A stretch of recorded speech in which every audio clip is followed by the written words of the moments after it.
Welcome everyone to the Top of Your Game virtual female Majlis. It is wonderful to have you with me. My name is Christina Ioannidis.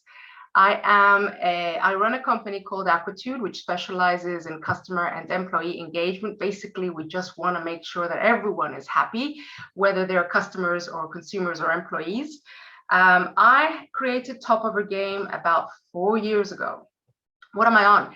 About 7 years ago in 2014. And the reason is because, as you can tell, I'm an expat. I was living in the UAE, and I'm a passionate believer in the region. And I realized that we needed to break the stereotypes of what is happening with women in the GCC. I had stereotypes, I wanted to break them. I met amazing women like Dr. Sawsan a few years back and worked on a whole range of programs. In fact, Dr. Sawsan also joined our physical in-person female majlises as well in Dubai. So I'm delighted that she's experienced the physical, and now she is honoring us with her virtual presence. I'll tell you a little bit about Top of Her Game in a few moments, but I really want to say thank you to Dr. Sawsan Al Madhi for making the time in the most important time or month of the year for Friends of Cancer Patients, the Breast Cancer Awareness Month, which is October, to honor us with her insights, but also amazing conversation that we're going to have around women, breast cancer, general wellness, because all of this is also about managing our peak performance. And thank you so much to Jouhayna AlMheiri. She is an extraordinary woman in many ways, but I'm just going to focus here on the fact that she is an air traffic control officer. She's a young woman who's done so much in a very short space of time, and I'm proud to call her the co-host of today. So Dr. Sawsan, Jouhayna will have a couple of questions for you. I will also have a question for Jouhayna as well. What we'll do today, and this is where I jump into the share screen. So everyone, please, if you want to ask a question while I do share screen here, feel free to do so on chat. And also, we are happy to be very interactive. So if there's a question that you have for us while someone is speaking, I hope, Dr. Sawsan, I hope, Jouhayna, that's okay with you. We like being very engaging and very interactive, so please jump in with any questions. So that's the kind of the logistics piece. I hope you can see the screen with these beautiful women. Not my face, obviously. I'm talking about Dr. Sawsan and Jouhayna. So welcome. A little bit about Top of Her Game for those who've not actually been part of these events before. What we do since 2015, as I mentioned, we work in 3 areas. But let me try and move this over. There we go. We are very passionate about breaking stereotypes of women and helping them achieve their ambitions, particularly in male-dominated spheres. We've been working hard in changing perceptions on how women are understood and appreciated in the region and outside the region, which is why if you follow at Top of Her Game, which is the Instagram page, you see we are all for showcasing extraordinary women working in male-dominated fields. We're also, the second pillar of our work is about helping women find their voice. Every single woman has an extraordinary voice to bring to the table in business, in healthcare, whatever industry that might be. And here you see a beautiful picture of Jouhayna, one of our favorite models. And this was, by the way, a completely impromptu picture of her being a mistress of ceremony. I've personally worked with Jouhayna in her public speaking skills, and my goodness, this woman has done so much in a very short space of time, including being a mistress or a master of ceremony for the AVA Global, I think it was the Women in Aviation Middle East chapter conference. Is that correct? Yeah, it was a General Assembly that they held. There we go, General Assembly. My bad for not remembering that. And last but not least, big campaign for us to focus on women's peak performance. And the reason why peak performance is because we go through a lot of changes in our life, and our health is even though men and women, I have to say this quite clearly, even men and women are wired slightly differently. We have similar build, but we have very, very similar, very different ways of our bodies, hormones reacting to our life changes. And I will start with maternity being a great example. So our bodies, as we go through our careers, change. We have shifts. We suffer from a lot of ailments different to men. And so one of the reasons with our peak performance program is about opening and revealing or unveiling, the most appropriate word for me for the region, some of the taboos which are related to some of the areas that impact women, but very few people talk about them. And they include mental wellness, all the brain changes and life transitions that impact us, hormonal, menstrual wellness. We go through perimenopause and menopause. I know that some of you might be young enough to not have to worry about these two, but perimenopause, and I've actually been impacted myself, can last 15 years. We always think about menopause having a specific date. Actually, there's a big phase before that, which impacts us immensely, and our male counterparts don't necessarily have that. And finally, metabolic wellness. I'm a big advocate only because of my personal learning in the past year of how important it is to look after what we eat, how we eat, and how we metabolize food. I am not, and this is where I'm going to say to you, I am not a medical expert, but what I am is a big proponent and understand women.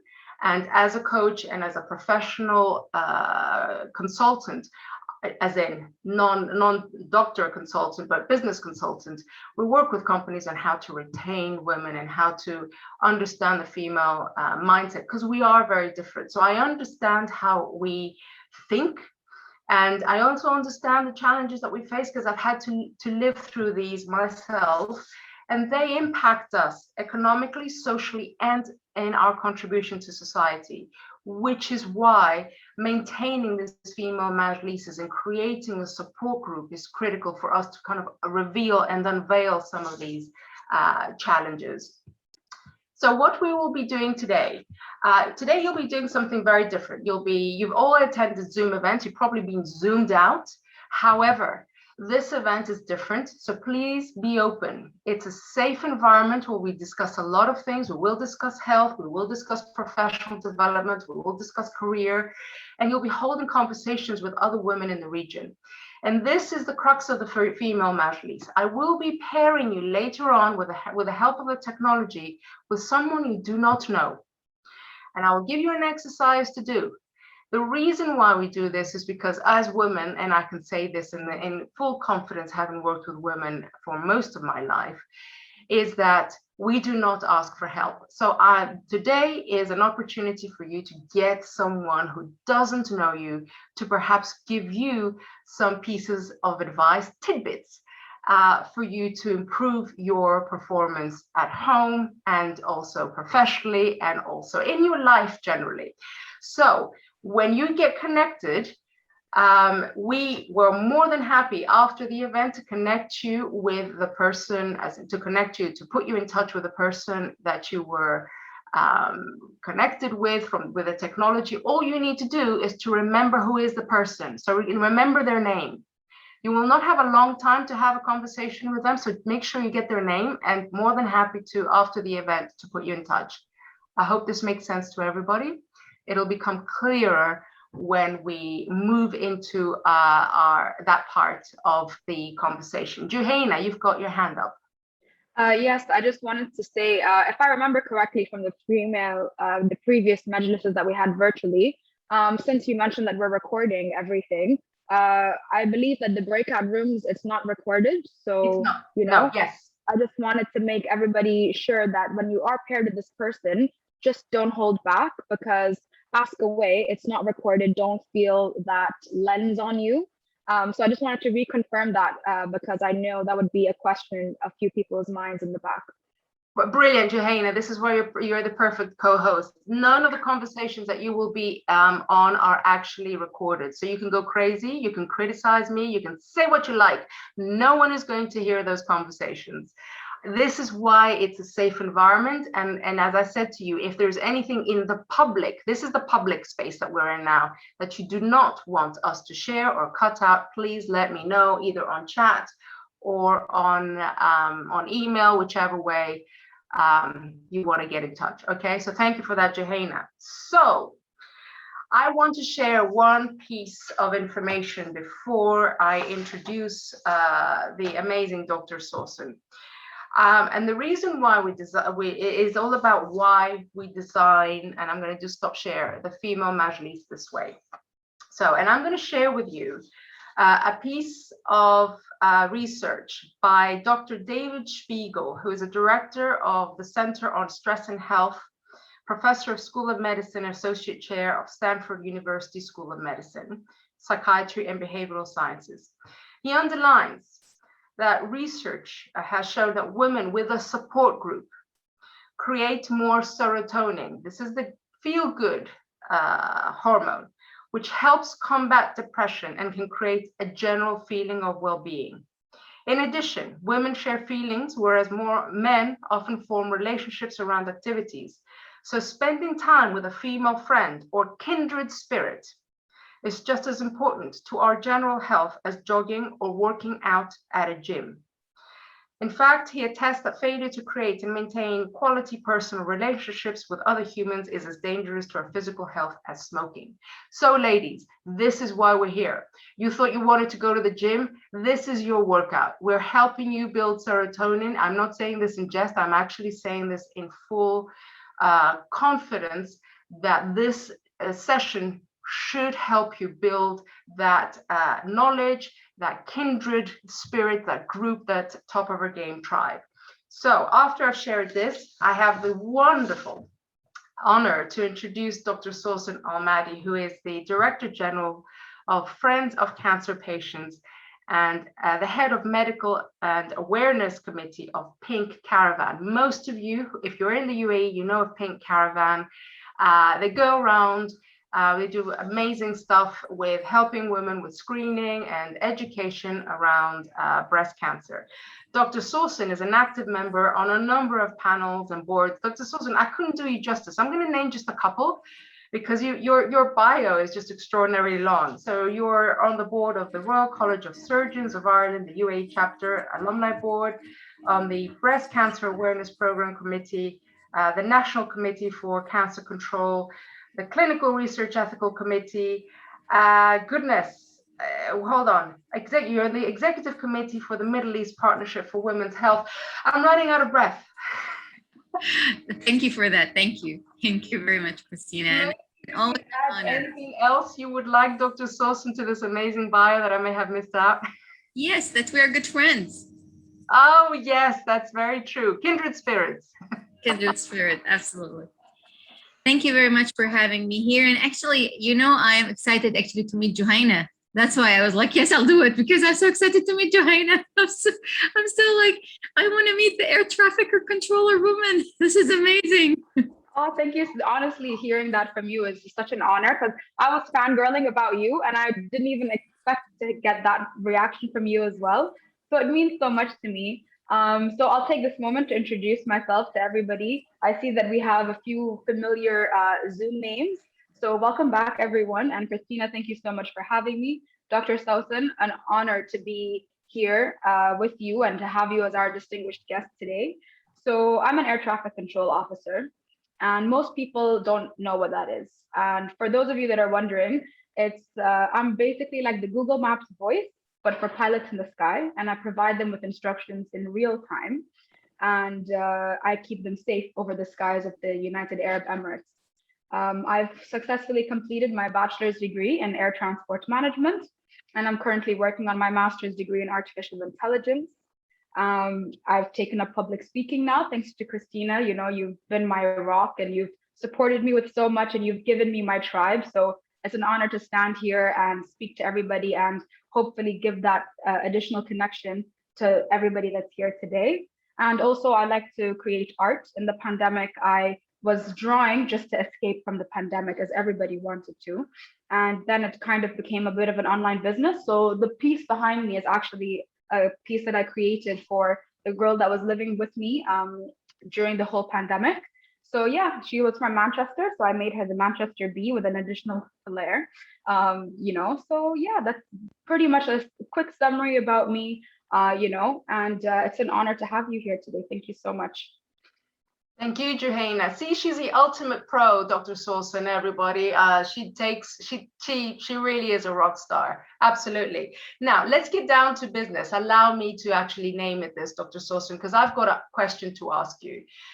You work on awareness building on cancer and other health issues. I know that you were talking about because it's Breast Cancer Awareness Month, but I want us to talk about what the biggest challenges you perceive that are impeding the awareness raising piece relating to breast cancer. That's a really good question. Thank you, Christina. I think I can provide two answers to this question. The first thing is this notion that we only have to speak about breast cancer during October. Really seriously, this is, I think we should now have overgrown this. Yet I still see a lot of entities, especially the private sector, where they focus more on, becoming more active on a CSR level during October. Now, there's nothing wrong of us speaking about breast cancer in October. It is the pink month. It is the globally breast cancer month as well, recognized as that. But the thing is, as women, we need to speak about our health and about these sensitive things throughout the year. And I think part of what we do, thank you very much for the beautiful and wonderful introduction. Part of the education that we're trying to spread as well is, guys, we need to speak about these sensitive issues throughout the year, not just, for breast cancer, not just October. And I think this is why, if any of the esteemed audience have noticed how Pink Caravan Guide and how the Pink Caravan in general work, we never did the horseback ride in October, never ever, during the whole history of the Pink Caravan Guide since inception back in 2011. We always made it, organized it and executed either in Feb or in March, because that was actually the cornerstone message, among other messages about breast cancer, is we need to speak about this very important topic throughout the year. And to be honest, it has been a challenge trying to educate the private sector as well to, try to look at their female employee wellness and health and well-being, not just in October, but throughout the year. Because, a woman health, when you want to speak about women health, as you mentioned at the beginning, it's lots of facets. It's not just, let's make it seasonal according to which month color it is. So I think that is a big issue that I'm trying personally through the amazing medical team and the Pink Caravan team to try to, again, I think it is a stereotype, to be honest. It's like in October, we have to be pink, we have to do this, and then the rest of the year, nobody speaks about anything except us when we come and do the right. So I think that would be the first point to answer your question. Second point is, and I will reflect, Jouhayna mentioned something very interesting, is that during the pandemic, she had reinvented herself and discovered the artistic side of herself.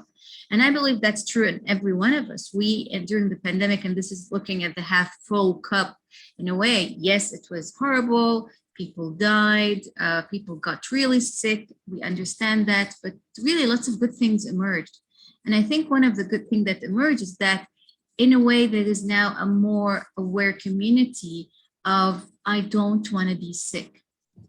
I do not want to be sick. I am sick and tired of hearing about sickness 24/7. I want to maintain my health. I want to be healthy. How can I do that? So now the narrative has been shifted from, let's talk about the disease and the prevention and what you can do, to, I want to stay healthy. How can I do that? And that's amazing. That's perfect from the healthcare sector. And again, I sit on lots of panels and I say, we are talking about healthcare sector, but we focus on disease, which is ironic. The healthcare sector, if you go to the hospitals, if you see the pharmaceutical, with all the respect to the great job that they're doing, all the R&D that has been, lots of money has been put into, just focuses on finding cure or treatment to control current diseases, but never working on, but how can I stay healthy? How can I maintain my state of health? And as you said, we do get older, and every decade of our age as women, we get certain challenges. I'm not going to call them diseases, because menopause is not a disease, premenopause is not a disease. It's just challenge that we have to face during our lifetime. So I think this is a great moment for us to start thinking about, okay, alhamdulillah, we have this blessing called health. How can we maintain it? And there's a great appetite. I mean, I cannot tell you how many people in my immediate circle who have, turned became vegetarians or became vegan. They started to exercise more. They started even alternative health things like yogas. So there is a shift. There is a huge appetite. There is this new awareness that it is coming. It's not that it's just a wave and it's gonna fluff away. It's big. So I think we need to shift the discussion now. People who's gonna just go on TV, social media, and just speak about diseases, that's fantastic. That's perfect, especially if you're talking from a survivor point of view, or somebody who's challenging challenging a disease for a long time. Great. But you know what? People want to hear the healthy people who maintain their health. I think that's where the narrative now is going to be changing.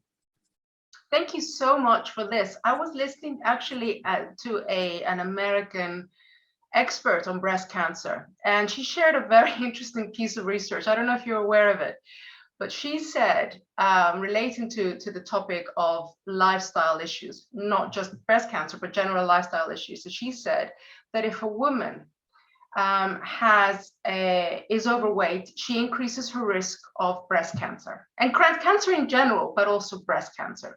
And then she says, and again, I don't want to fat shame, because that's the last thing I want to do. But what she said is, she said, if you are a woman, and this is US research, who has a friend who happens to be overweight, you've got a 57% more chance of actually yourself being overweight.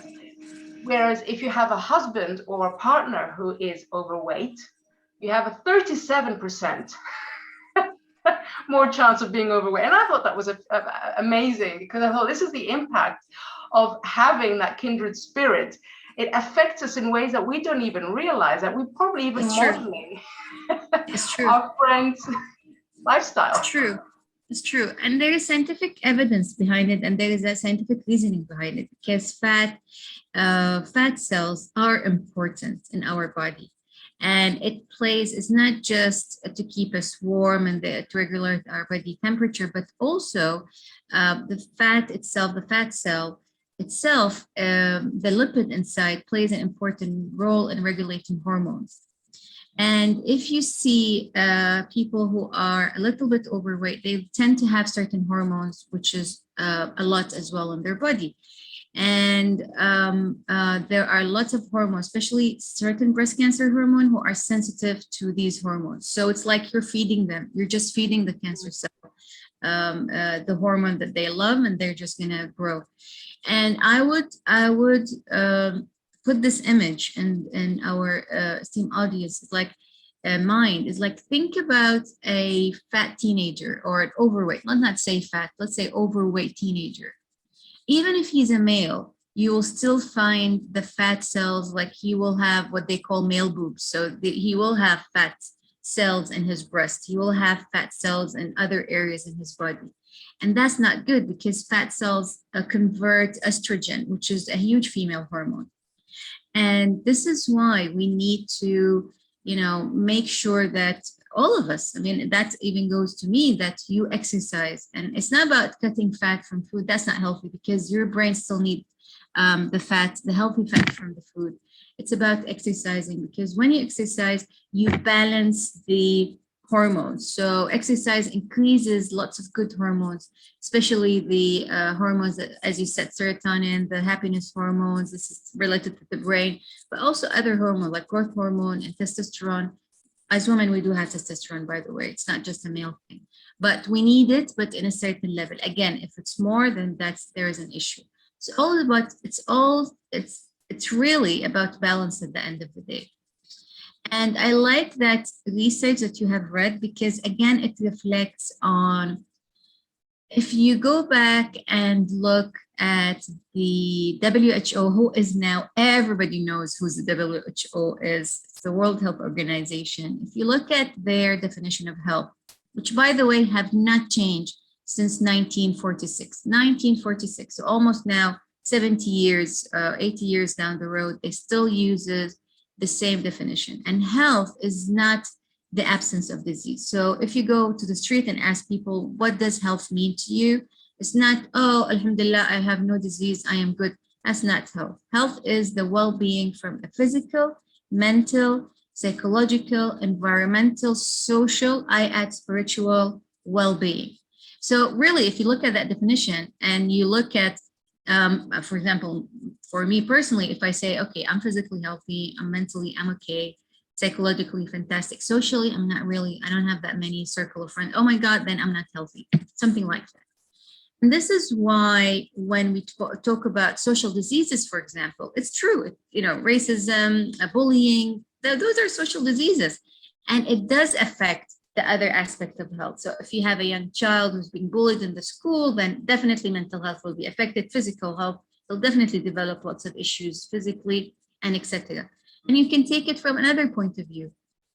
And this is why in Friends of Cancer Patient, when we try to help women, not just with breast cancer, any type of cancer, even men, even children, we provide access for the treatment. We try to support them by saying, guys, don't worry about how you're going to pay for your treatment, because that's being supported by us. But also we work very hard to make sure that from the mental and from the moral side of things and the social, that they have support as well, because we feel that's very important. And again, that's how you should look at health. So if you are the most amazing woman in the world, you know what to eat, you go to the gym every day, congratulations to you, but you have toxic friends, guess what? You're not healthy. Mm. And I think, or again, like what you said, if you have the ideal weight and your spouse or partner doesn't have the ideal weight, you're not healthy. Why? Because weight issues or overweight issue is always related to psychological and mental health as well. So again, you're not healthy. By default, you will not be healthy. So again, look at the environment around you. It does play a huge role, and the circle of people around you, it does play a huge role. And how do you define yourself as being healthy or not? Brilliant. Thank you for that. Would you mind, Dr. Sawsan, if we did a quick poll? I'm going to publish a poll here. I'm launching it now, and I hope everyone is okay in answering these 4 questions. And the poll is as following. It's all about managing your peak performance. I hope everyone can see it. Can you give me a thumbs up if you can see? Thank you, Jouhayna. So the first question is, have you experienced health-related issues in your career which have impacted your performance? And please answer yes or no.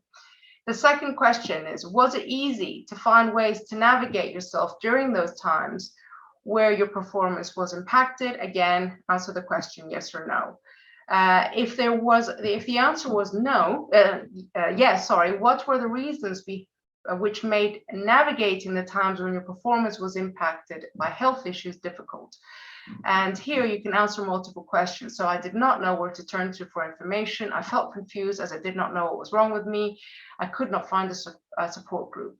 So please, please, please answer these questions as honestly as you can. I don't know individual answers, so I can't tell who's answered what, and I'm not interested in that, to be brutally honest. I want your honest views on when, at which time, if you've had any times when you felt you had health-related issues that were more chronic. I'm obviously not talking about a cold here. I'm talking about things that were impacting your performance long-term and any challenges you had around those. I hope that this makes sense to everyone.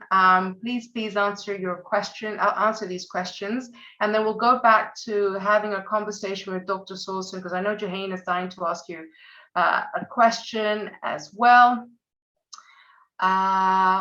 So keep going, guys. Keep going. Let's see how we're doing. Okay, so we've got 58% of you participated. Who are the, oh, we've got someone who's come in a few times from different devices, which is fine. So maybe that's, yeah, that's probably messing the numbers up a bit. But has everyone please answered the question? I'm going to give you 30 more seconds. 30 more seconds, okay. And then I'm going to end poll in exactly 10 seconds. Get your answers in quickly. Okay. You're going on air traffic control time there, Christina. Yeah, absolutely. Well, we have to. This is our job, isn't it? When we are moderating events.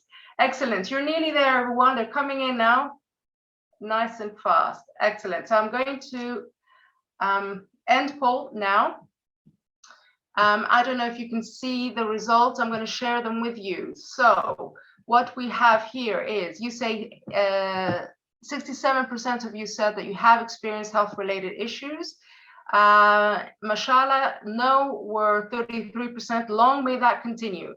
Then we have, was it easy for you to find ways to navigate yourself? We have 56% who said yes, it was easy. Great. Mashallah, no, 44%. For those who had difficulties, we've had individuals say, I did not know where to turn to for information. Someone chose choice 4. I don't know what choice 4 was. That was my mistake for putting that there. But you have highlighted, you could not find a support group, you felt confused because you did not know what was wrong with you and you did not know where to turn to for information, which is really interesting. So thank you for doing this. I'm not going to do anything else with this information. This is just for our benefit, because I want to ask Dr. Sawsan one more question before Jouhayna jumps in with hers, and then we do our pairings.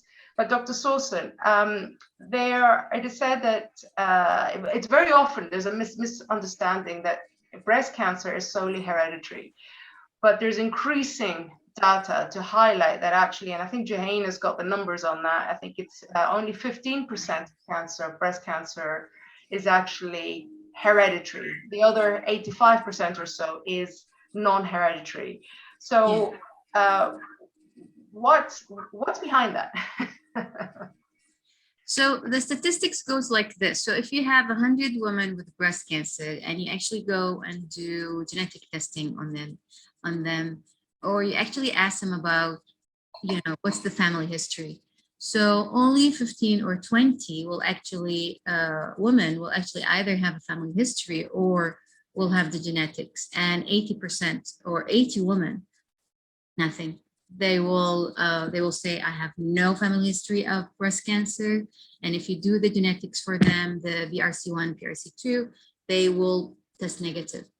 So again, we need to think about what other factors that plays a role in a woman developing breast cancer. And this is where we divide those factors into the factors that we can control and the factors that are not controllable.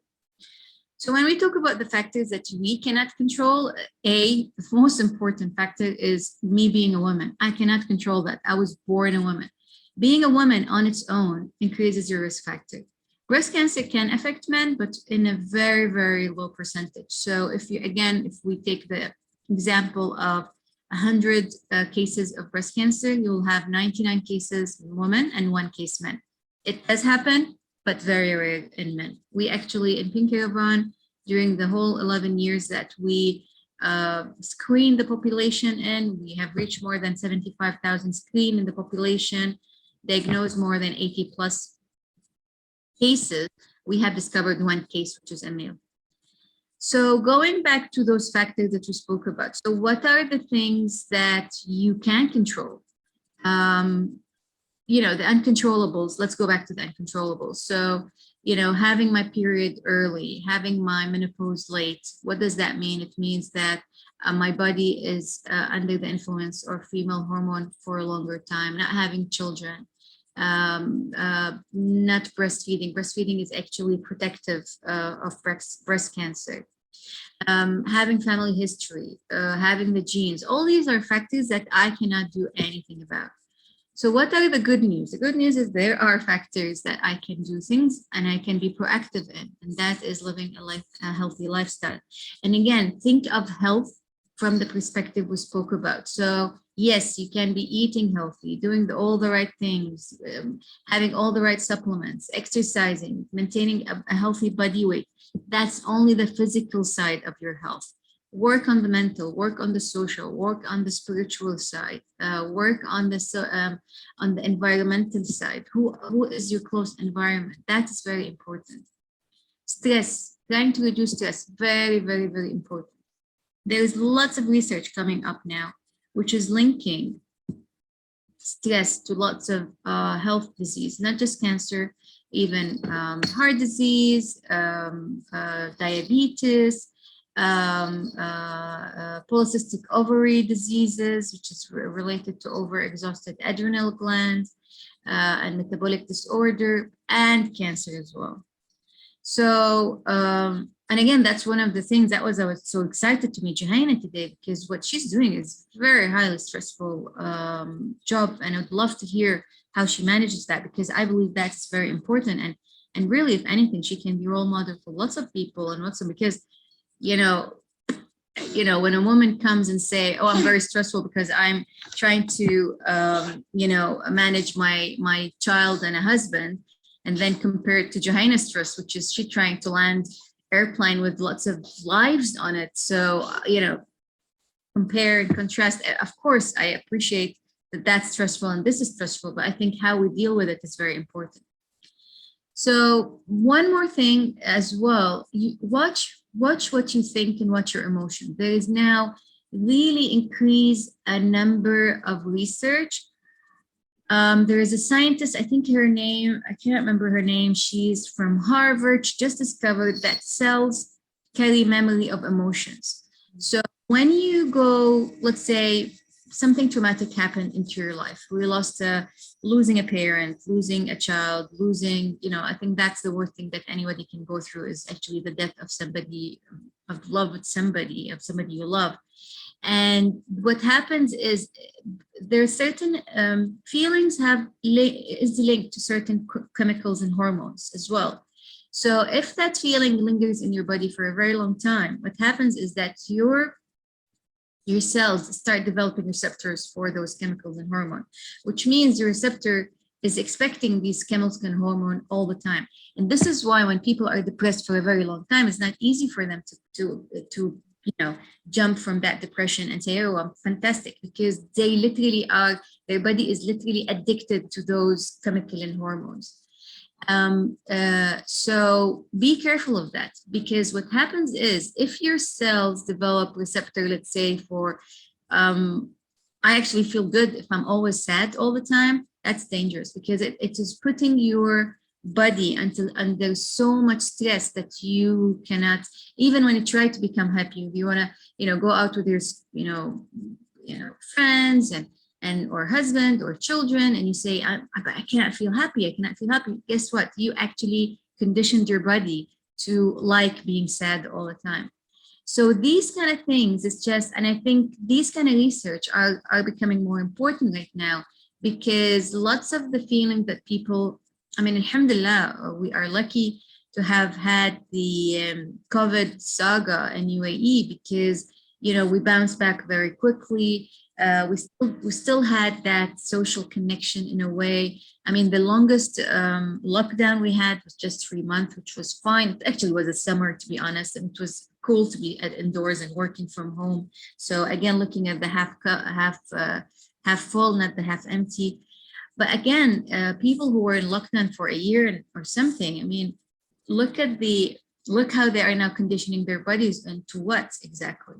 So just be careful with that, and just always remember, whenever you go into, I'm not sure why I'm feeling like this today, just go back and try to recondition your body to close those receptors by always being in the other side of the spectrum. So if you are like always sad and depressed and stressed, always say, no, I'm not sad, I'm not depressed, I'm not whatever, and try to do things that you like as well. And I'm sure we'll find, and I'm very keen to see the data and the research that's coming now after COVID, because they are saying that the new pandemic, we're going to have another pandemic, which is going to be mental health issues. And again, it's very important to maintain health, because unfortunately with the climate change, and people don't realize how close those two things are, climate change and what's happening to Earth, Mother Earth, and the diseases that are emerging.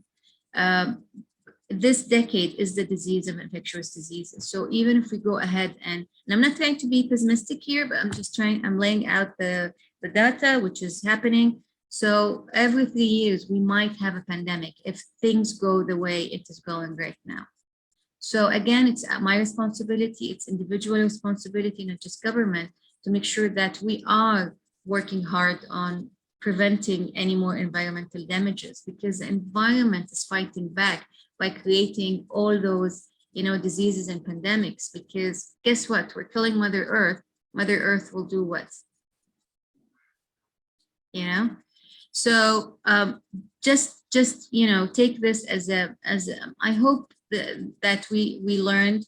I don't think any one of us want to be in a pandemic again. So I hope that's not true, and we don't get the pandemic. But definitely, the new wave will be mental health issues.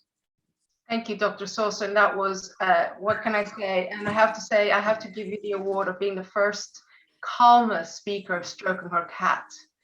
When you're stroking your cat, you're releasing oxytocin. And I was looking at you going, I wish I was stroking that cat right now. I have to make an admission. I think she was just looking at you, and she was like, wow. And I think she was admiring how beautiful you are, because she was and she was just looking at you, and you're like, okay, she wants to look at her. Thank you for that compliment. I will take it very, very humbly. But I wanted to share a story, and I don't know, many people don't know this. Jouhayna, you know this, as do yourself, Dr. Sawsan. This issue around the pandemic and mental health is very close to my heart. I lost my mother to COVID. I was here. I was her helper. I'm actually dialing in from Athens, Greece. She passed away. I got post-traumatic stress disorder because I was in the room when she was passing. And it took me a good 6 months to be able to get out of that place that I was. I am an avid person who works out practically every day. If I don't release endorphins, I have a problem. My working out is my kind of getaway. I couldn't work out for 4 months. So when you said right now, your body gets into this negative cycle, I felt it, because I became completely tight, impaired. I couldn't think straight. I couldn't move. And then when you said about your cells having memory, I was doing yoga and I would burst into tears. Why? Because I was releasing that tension. And there's a great book called Your Body Keeps Score, which I'm devouring. It's a bit heavy for me, but it is one of those things that indicated, and this is one of the reasons I became such a passionate advocate. If we are going to have pandemics, which are going to happen, we need to work on ourselves. And us women go through a lot more than our male counterparts. And I say this with respect, because we're a lot more complex. We have a lot more challenges to manage, as always. And you've just highlighted to me that I don't have children. I've never breastfed. I have loads of estrogen, so I'm probably high risk, which is one of the reasons why I've become such a passionate advocate for managing health. Well, again, if we are women, we are already high risk. You're already in that. We are already, all of us are in that category. Absolutely. So, yeah. Can I then throw your question to Jouhayna? Jouhayna Habibti, you've got a big fan in Dr. Sawsan. You're asking the question about stress. How do you manage stress? I mean, an air traffic control officer. Yeah. How many planes can you manage at one time, Jouhayna? Let's do the math here. I mean, it depends on the sector of airspace that I'm sitting and working. So let's imagine the UAE is cut into 4 chunks: north, south, east, west. So depending on the size of the airspace, I can handle different levels of traffic. But in one of the bigger sectors, I can handle up to 18 aircraft at any given moment in time. And if I have somebody sitting next to me to be an extra pair of eyes, it can be more than that as well. because when you're working as an air traffic controller, you are working and controlling the planes and you are providing them with instructions. And if you reach a certain sector capacity, you are assigned a planner. So they sit next to you and help just be an extra pair of eyes to say, oh, don't forget to do this, don't forget to do that. And they're also as qualified as you are. Before I get into the question, since I'm co-host, I made notes as you have taught me to do. Dr. Sawsan, I really love that the point that you made about how breast cancer is something to talk about all year round. And I feel it's almost become mainstream. You know, people will, like I literally made pink abayas for all the public speaking I did for this month because I knew it's going to be around breast cancer. You know, I'm literally wearing one of two that I made for this specific month alone. Okay. So, you know, awareness and prevention is so important. And everyone, as you mentioned, and I really love the way you described the different elements and components about well-being, mental health, spiritual health, psychological. If you eat well and you work out, it's definitely not enough. Your spirit, something that's intangible, is also something that you need to take into consideration. And I really loved how you went into that and spoke about all these different components that come together in order to show that you have this health. And also the new pandemic being mental health. With air traffic controllers, it's a very taboo topic to speak about your mental health, especially if you're vulnerable, because you could lose your air traffic control license if you choose to say, oh, I'm not feeling 100% today. And then, you know, it just causes more complications. So it's the norm to actually keep quiet. And I feel it's not just in the air traffic control culture, but it's also even regionally, you know, Christina, you love this region, but we don't like to talk about our feelings. So being mixed race, from my father's side, who was very Emirati, we didn't talk about any feelings. You eat your feelings. That's it. Like, you know, that there's nothing extra that I was able to express myself in that side of the family. My mother's side of the family, everybody emigrated to the West, towards the US, the UK, and Canada. My mother is originally Tanzanian. And when everybody got there, everyone became a little more westernized and we talk about our feelings. So as a mixed race child, I had the split of where I could talk about things and where I couldn't. So I feel it's very important that we need to talk about different mental health issues. And Christina, you mentioned that you had post-traumatic stress after you dealt with your mother, and may her soul rest in peace. But I recently found out that you can also have pre-traumatic stress, which I didn't even know about until my younger sister had a panic attack because she was getting so bullied at school, at the school that she goes to at the university. And leading up to almost a month into her knowing she has to go back to campus physically as opposed to doing it virtually, she had a complete anxiety and panic attack because of the anticipation of going back to this environment. So it was a lot of work that had to be done, a lot of support that she needed to receive in order for her to be able to overcome this. And she overcame it the minute she was told everything's going to be virtual. As simple as that, everything's flipped and she's like, oh, I'm fine now. And she feels a lot better. So we always talk about post-traumatic stress, but there's also pre. And in terms of how I manage stress, going to the question. So for everybody to understand the gravity of the job that I do, if a surgeon goes to work, and everybody knows what a surgeon does, and every time they are working, they work and impact only one life. If I go to work, per shift, I'm impacting thousands, if not hundreds of thousands of lives. In a year, it's at least billions of lives that I'm impacting. Because imagine on one aircraft, you will have minimum 2 pilots, depending on the aircraft type. And let's say it's mostly jet aircraft. And then if you build it up, and mashallah, Emirates has the biggest Airbus 380 fleet, you can have almost 600 passengers on that flight.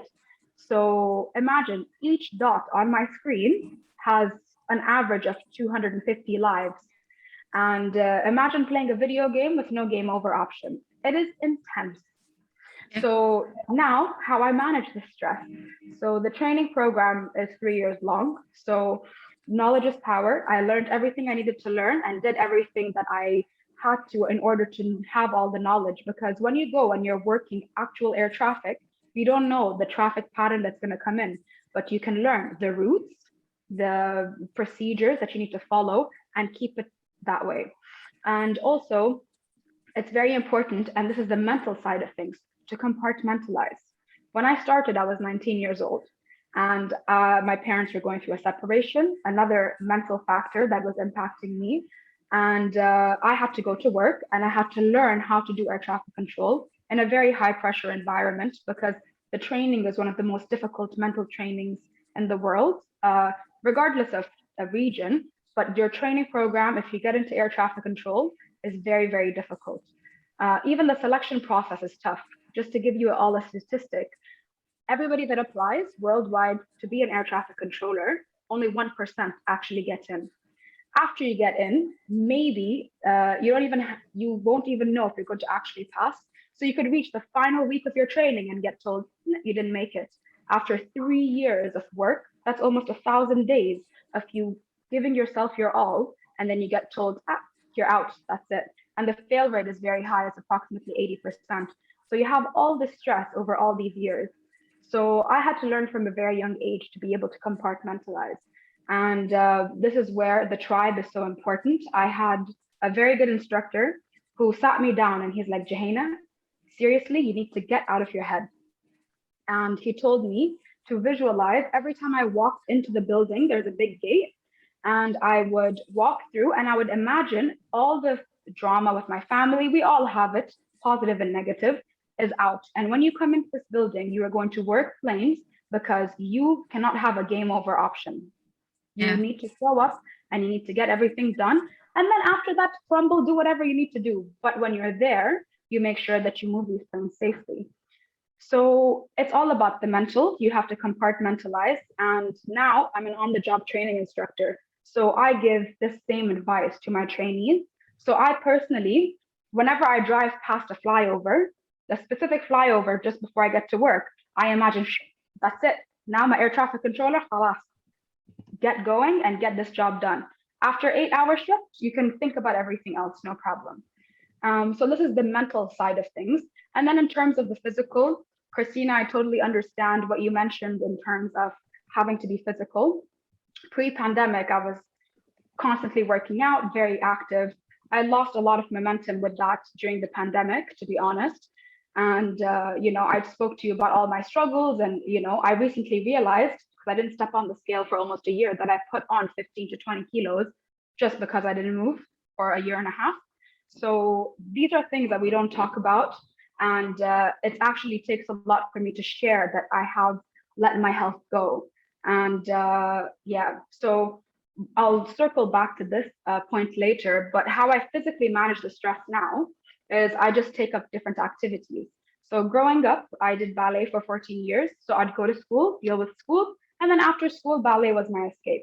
I also did horse riding as well. And now as an adult, I've taken it up again, and horses, they're the best, just don't stand behind them.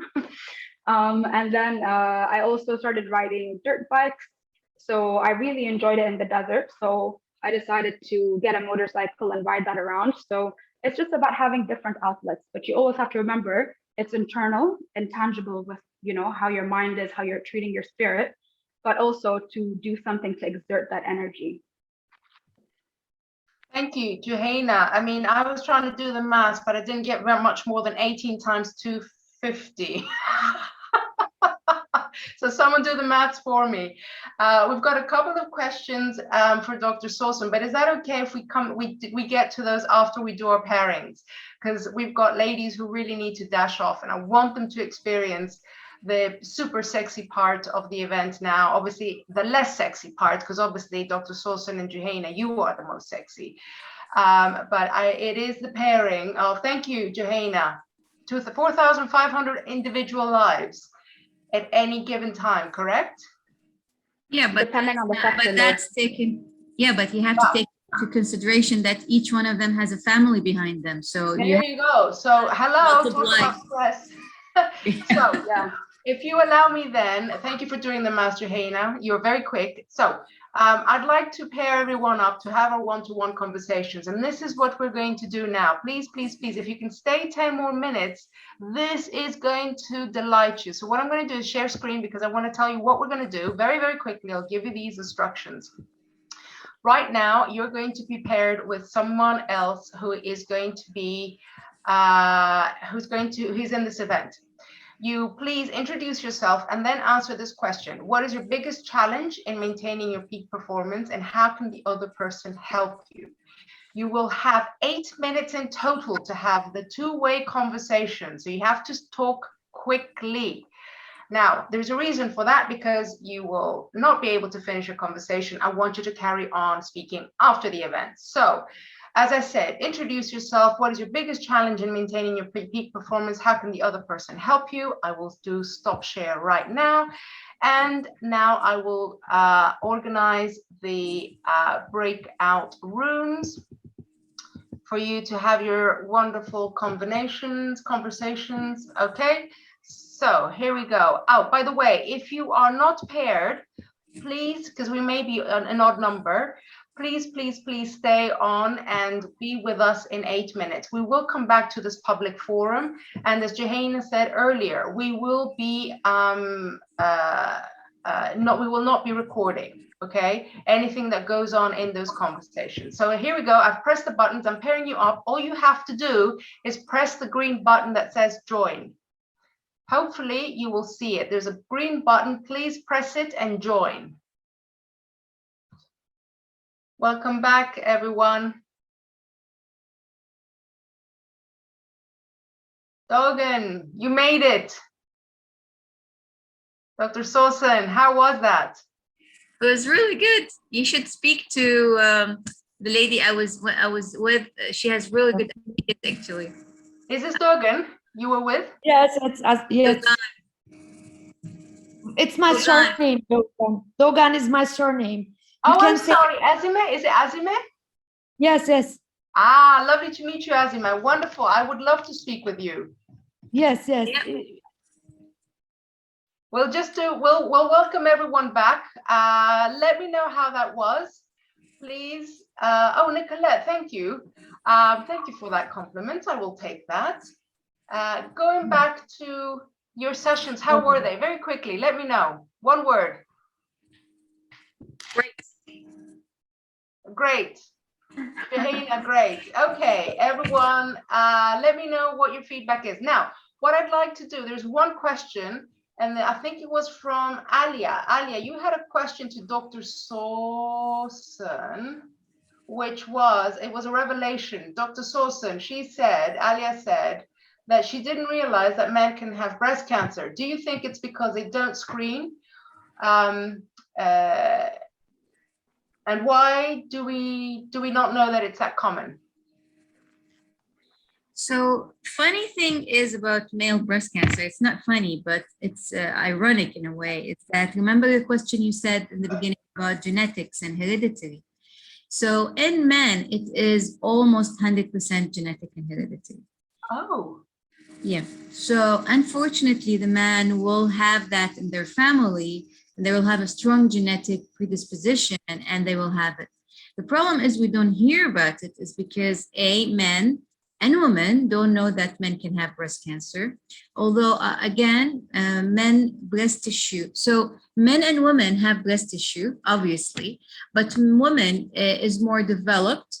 I mean, if you look at both children who are a female and a male, basically they have the same composition in their chest until they hit puberty. So when they hit that and the hormones start changing, they will have more female hormone in the girl and more male hormone. Things change. So the woman will start growing the breast, because it's very important to grow those breast tissue, because the main function of the breast is when a woman gets pregnant. So this is where the factory of the milk is. This is where the woman will be producing the milk and breastfeeding the baby. Men don't breastfeed and they don't produce milk, obviously, but they still have breast tissues, which is not very developed. And that's why they can have breast cancer. The issue with men is because they don't know they can have it, they can have a lump. And they say, you know, I was hit or I was working out too hard in the gym, and this is just a muscle that not in the muscle or something like that. And then it develops, blah, blah, blah. And unfortunately, almost 90% of men diagnosed with breast cancer will be late stage because they didn't understand that that lump was breast cancer. We actually had a case of a woman who were diagnosed through the Pink Caravan with breast cancer. And the reason she went and she did the diagnosis, she went and did the examination is she just lost her husband for breast cancer. Gosh. So her husband, and then nobody knew. And even the doctor, I mean, sometimes you will be lucky and find good doctors that can think about it. The doctor was treating it as an infection because it was soaring. It was an open cancer. It was soaring, it's like a wound. And they were treating it with antibiotic. And then somebody thought, okay, let's take a biopsy. This is not healing. And then they discovered it's a breast cancer. The man didn't survive her husband. And then after that, we launched our ride that was, I think, 8 years ago. And she just ran to the screening and she discovered she had breast cancer as well. And she said, you know, this saved my life because she had young children back then, mashallah, now they're grown up. And now if you look at her, she is the most amazing woman, amazing speaker, amazing survivor. She will volunteer to go speak in radio and panels with other women. She was in the front line when we are doing our other clinic. She will sit in the clinic and go and, you know, go speak to women and say, did you do your test? Did you do this? Did you do? And then bring them to the clinics as well that we operate. So yeah, it's quite more traumatic with men because they just don't know. And this is where, again, awareness plays an important role. I hope I answered the question. It's perfectly. I mean, you've got feedback. Nicolette went, whoa, it's absolutely. So it's part of our role, I guess, is also to communicate this to our counterparts, to our friends, to our husbands, male partners, whoever we have in our family to break those taboos as well, because it goes the other way as well. So thank you for sharing that. And thank you, Alia, for that great question. And I'm wondering, does a Pink Caravan go outside the UAE? Not yet. We do go outside the UAE with our expertise. Like we go speak on other panels, on other conferences. We share knowledge, but not from a screening early detection perspective. Just because if you look at the adjacent countries around us in the Gulf, they actually have pretty good either national breast cancer screening program or other entities like us who are doing a really great job. I mean, I will note Saudi Arabia, I will note Qatar, I would note Oman. They're doing an amazing job. Bahrain, they have an amazing national screening program. We have been asked actually to take Pink Caravan as an experience in Brazil because they're so big on horses. But I think with the pandemic, things were like a little bit slowed down. So let's see. I mean, even our embassy, UAE embassy in Washington, D.C., they always ask, request the Pink Caravan presence during the September, which is the UN General Assembly. We were actually planning to do that with them. I think it was September 2019. But again, it wasn't working out. And I think, again, the pandemic came and we couldn't do anything. So there is an opportunity, but I think maybe I'm a firm believer of things will happen when it will happen. So we are not pushing it, but yet we are observing when that right time would be. But definitely we are sharing knowledge, which I believe is the most important thing. Brilliant. And if we can support you, and the reason why I asked that question is because Ali and I are coming up with plans. And she knows the reason why I asked that question. But I'll leave it there. We're going to have to start wrapping up unless you've got any other burning questions. And thank you so much for staying, quite a few of you, a little bit longer. I mean, it was so fascinating to have your insights, Dr. Sawsan and Jouhayna. You did your magic as always. As we wrap up, please feel free to, number one, any questions on chat so I can ask these beautiful ladies any questions you've got burning that are that you want to share with us. Please start powdering your noses because I'm going to ask you to please put on your cameras and we'll do a selfie, a virtual selfie. In the meantime, I want to share my screen because I want to do a wrap up, show you the wrap up screen as we finalize as we wrap up. So I'm very excited actually today to launch a Modern Views Transformation Bootcamp. And this is for women who have been through challenging times, don't know why they may be, they're not feeling 100%, they're feeling demotivated post-pandemic. We've been through loads of challenges. And this is where this bootcamp, it's all about changing our mindset. It's exactly what Dr. Sawsan said about being proactive and always looking at the half full as opposed to half empty glass.